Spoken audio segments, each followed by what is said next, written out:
Give me some money, give me some more.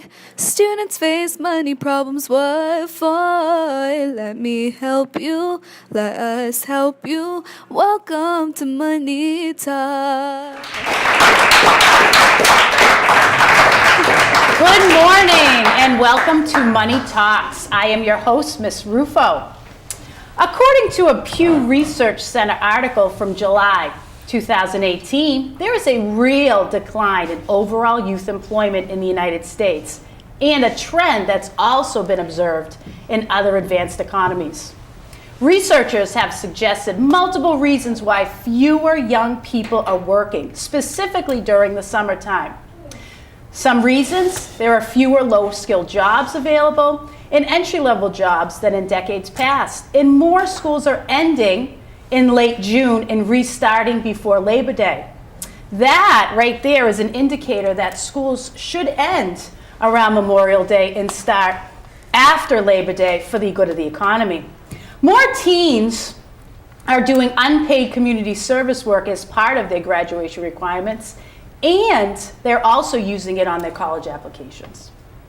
Well, according to a 2-year unofficial research study done by me on my 240 economics students, 87% of our students have worked or are currently working.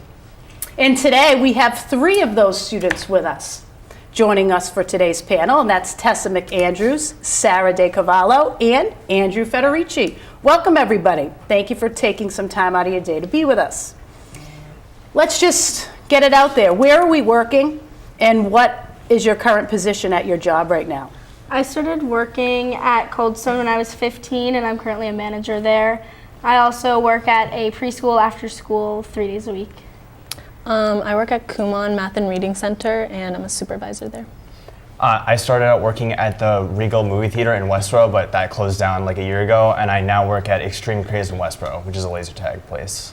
So we have a wide variety of experience. We have 2 managers, and we have an employee. So I think it's going to be interesting today to see how you as teen managers view employees in your job, and how you as a teen worker view managers in your job. What do you think motivates teenagers to work? Why do teens get jobs? It can be anyone on the panel. For me, I got my job because I knew I was getting my license, and I knew my parents weren't going to buy me a car. So I know I have to work a certain number of hours in order to pay the $200 a month for my car, and then just other things like clothes, food, gas, kind of all of the things that teenagers have. I'm starting to buy on my own, so I realized I really need to get a job. For me, it was more like I was kind of sick of asking my parents for money, and I kind of wanted my own to spend on my own things, so that's why I wanted to get a job. That's very nice of you. I'd say college is a pretty big one too, because in a couple of years we're all going to be at school. I don't really want to work in college, but I might have to, so I feel like it's good to start working now and save up as much money as I can for later on, just to have it. Right, that's good. You have, except for you, Sarah, you have had multiple jobs, the 2 of you, Tessa and Andrew, and this is just your one job. Mm-hmm. And you've been there how long again? I started working there when I was 14, okay, so 3-ish years. 3-ish years. A little over 3 years. Why? That's pretty loyal as a teen. Teens aren't that loyal to jobs, so why have you stayed there for so long? Well, I feel like the job I have really works with my schedule. My boss is very lenient about school, and if I have midterms or finals, he'll let me take that off. So I felt like it just really worked with my schedule, and I feel like a lot of other jobs it's difficult to have that nice balance. And I also really like working with kids and tutoring and things like that. So I don't really feel the need to go look for another job. And Tessa, you are a manager at Cold Stone. How long have you worked at Cold Stone again? I worked there for about a year and a half. Year and a half. And at what point did they promote you to manager? Over the summer, I was working a lot of hours, and I started kind of really learning how to do making all the cakes that we make, making the ice cream. So at that point, my boss was just kind of oh, you're manager now. So that was about a little less than a year into it. And what's the difference between being an employee, well, you're still an employee as a manager, Yeah. but being the one that kind of makes decisions and, So now I have like more control over the crew and like my coworkers. I basically have to like make the assignments for every day, figure out what needs to be made. The big thing is at the end of the night counting the register, making sure all the money's there, and putting it into the computer and doing the whole systematic thing. But other than that, there's not really too big of a difference. A lot of pressure is on me. Like when I close at night, if something's wrong in the morning, I get yelled at, even if it was someone else's duty to get that job done. So it's a lot of pressure. It's a little stressful. but you're doing it well. I So like that's to good. think so. Good. And Sarah, you're a supervisor. You've been there, since you were 14. How did you get into that role? Well, I first started tutoring just kids like from ages like 2.5 to like 2nd grade.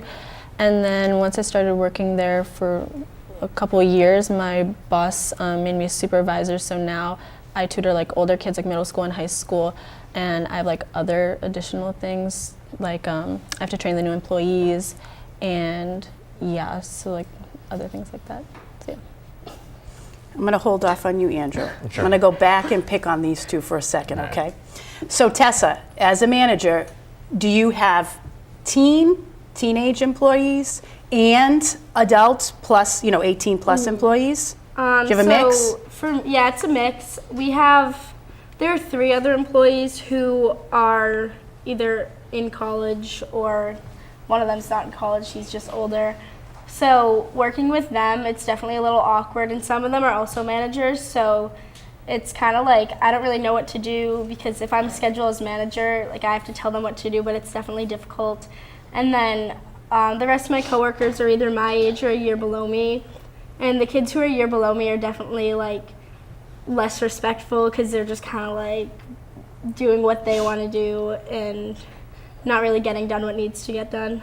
So your older employees are more respectful to you? I think they're more respectful because they're more understanding of the pressures. I don't think the other employees really realize, like, we can get written up, and if we get written up 3 times, we get fired, so we don't want that to happen. And, like, the younger employees don't really realize that.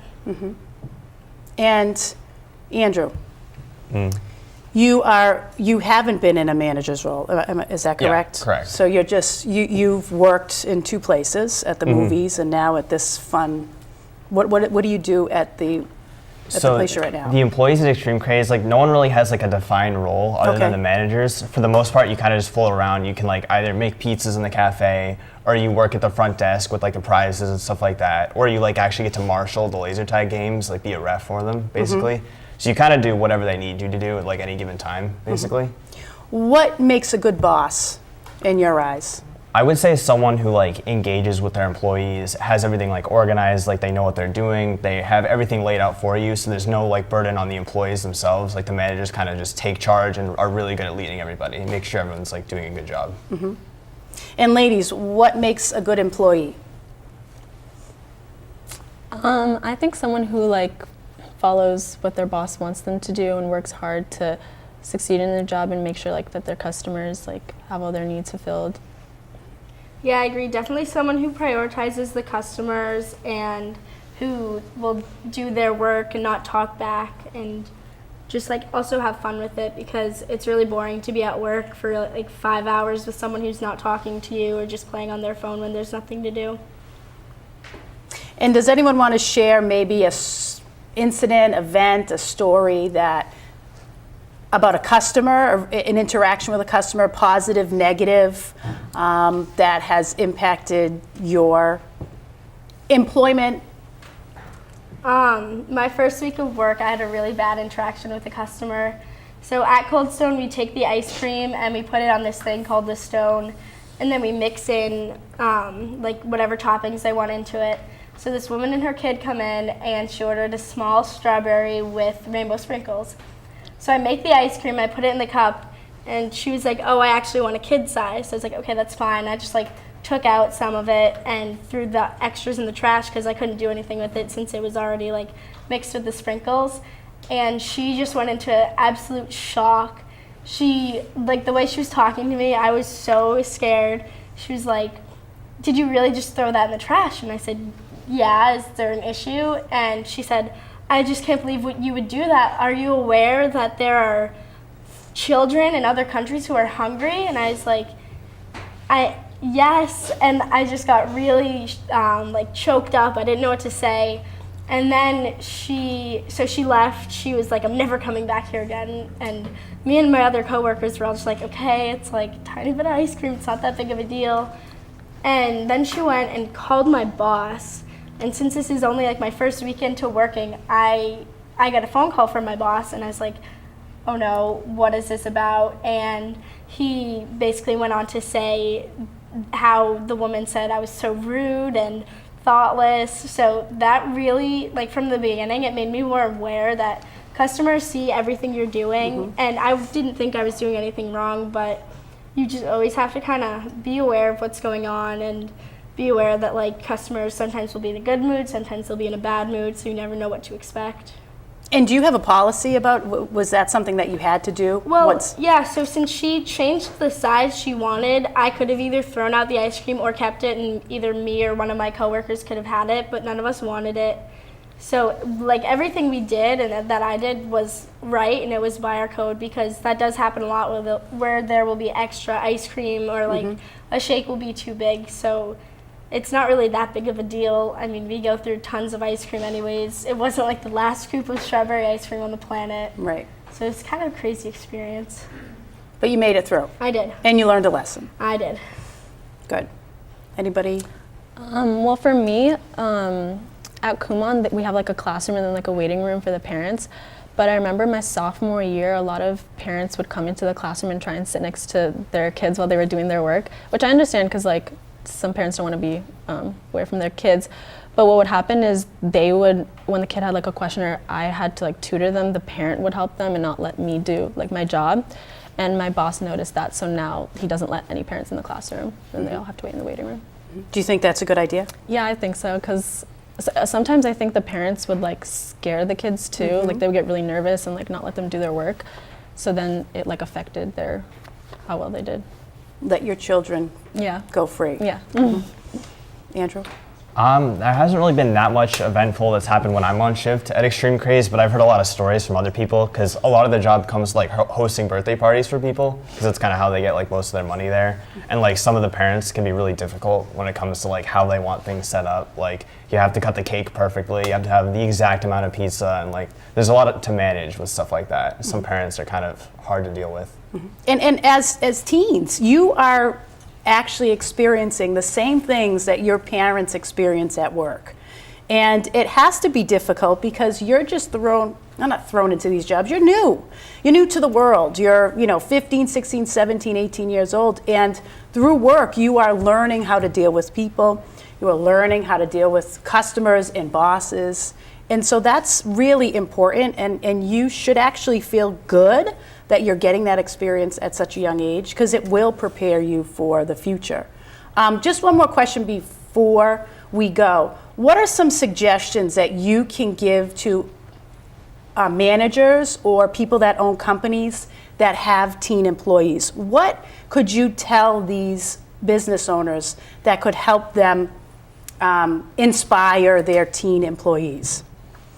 I think something that's very, very important when you own a business is to have good communication, especially like for me at the end of the night, if I'm counting the money and the money's off, I have to call or text my boss, and he doesn't answer sometimes, which is fine. It's usually okay. He figures it out. But for me, that's very stressful, because then I don't know what to do, and like it's 9:30 at night, I want to go home.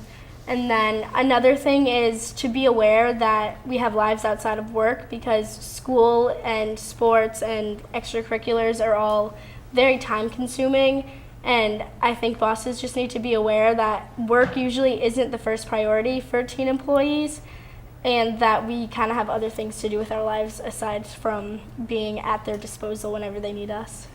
Yeah, kind of like Tessa said, I think that a good boss, like with who have employees that are teenagers, like when they know that they have other things they have to prioritize in their life, inspires them to like stay. Because I know for me, like that really helped me want to stay in my job, because my boss like knew that school came first and things like that. But I still like went to work and tried my best. And Good. I would say another thing would be to be like really thorough when it comes to like instructing people, because like with a lot of teens, it's probably their first job. Like we don't really have that much work experience. So if you're really clear and you give a lot of good directions on like how the job should be done, I feel like it helps a lot in like letting kids get better experience and do a better job. Excellent. Well, thank you. Thank you, everybody. That concludes our edition of Money Talks. We'll see you soon.